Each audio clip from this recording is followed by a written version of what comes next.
بسم اللہ الرحمن الرحیم۔ السلام علیکم۔ خرگوش کھانے کا حکم۔ خرگوش کا گوشت کھانا جائز ہے یا نہیں، کیونکہ یہ پاخانہ کر کے کبھی اسے کہا جاتا ہے۔ خرگوش کا گوشت کھانا حلال ہے، حدیث پاک میں اس کا حلال ہونا اور صحابہ کرام رضی اللہ عنہم کا اسے کھانا مذکور ہے۔ خرگوش کی عام خوراک سبزیاں ہیں۔ اگر کوئی خرگوش پاخانہ کھانے کا عادی ہو گیا ہو لیکن سبزیاں اور دیگر پاک چیزیں بھی کھاتا ہو تو وہ بھی حلال ہے۔ البتہ جس خرگوش کی جسم سے پاخانہ کھانے کی وجہ سے بدبو آنے لگی تو اس کا کھانا مکروہ ہوگا۔ اس کو چند دن پاخانہ کھانے سے روکا جائے، صرف پاک غذا دی جائے، جبکہ بدبو ختم ہو جائے تو اس کا کھانا بلا کراہت حلال ہوگا۔ کیا معمولی ٹوٹی ہوئی برتن استعمال کرنا صحیح ہے؟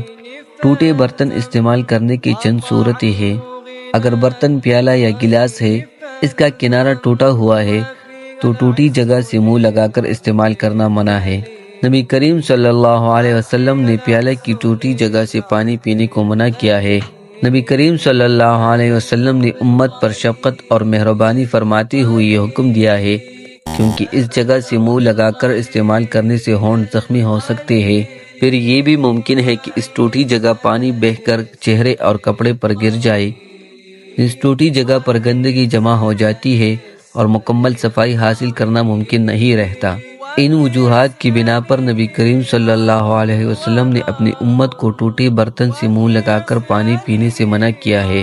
پیالہ یا گلاس کا جو حصہ ٹوٹا نہیں، اس جگہ سے اسے استعمال کرنے کی گنجائش ہے۔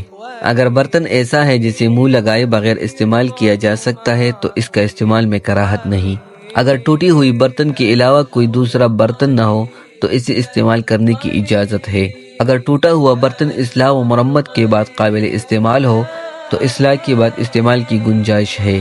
واضح رہے کہ حدیث شریف میں مذکورہ ممانعت کا مطلب ناجائز ہونا نہیں ہے، بلکہ ناپسندیدہ ہونا ہے، جس کی وجوہات بیان ہو چکی ہے۔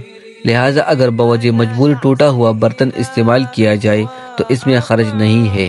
کیا انگلیاں چٹخانے سے گناہ ملتا ہے؟ اس بات میں کتنی سچائی ہے؟ ہاتھ پیر کی انگلیاں چٹخانا نماز کی حالت میں ہو یا نماز کے لیے جاتی ہوئی ہو یا مسجد میں نماز کے انتظار میں بیٹھے ہونے کی حالت میں ہو، مکروہ تحریمی ہے۔ ابن ماجہ شریف کی حدیث میں اس سے منع کیا گیا ہے۔ اس طرح مذکورہ حالتوں کے علاوہ بلا ضرورت انگلیاں چٹخانا اکثر فقہاء کی آراء کے مطابق مکروہ تنزیہی ہے۔ لہذا ضرورت مثلاً تکن کے وقت انگلیوں کو راحت پہنچانا کے بغیر نماز کے باہر انگلیاں چٹخانے سے بچنا چاہیے۔